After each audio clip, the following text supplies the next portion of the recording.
ഈമാനിക്കും, നിങ്ങളുടെ ഈമാനിന് ശേഷം നിങ്ങൾ കാഫിറായി പോയി. ആ ഒരു വാക്ക് കൊണ്ടാണ് അവർ കാഫിറായത്.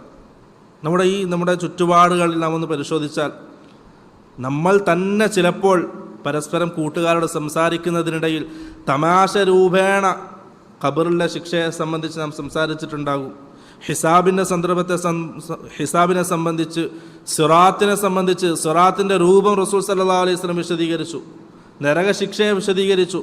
അതിനൊക്കെ സംബന്ധിച്ച് ഒരു കളിയാക്കുന്ന തമാശ രൂപേണ നാം സംസാരിച്ചിട്ടുണ്ടെങ്കിൽ അല്ലാഹു സുബ്ഹാനഹു വ തആല സഹാബത്തിനെയും റസൂലിനെയും നോക്കിയിട്ട് അവരോടും തീറ്റ കൊതിയന്മാരാണ്, യുദ്ധത്തിൻ്റെ സമയത്ത് അവർ ഭീരുക്കളാണെന്ന് പറഞ്ഞതിന് അല്ലാഹു സുബ്ഹാനഹു വ തആല പഠിപ്പിച്ചത് ഖദ് കഫർതും ബഅദ ഈമാനിക്കും, ഈമാൻ ആയതിനു ശേഷം അവർ കാഫിറായിരിക്കുന്നു എന്നാണ്.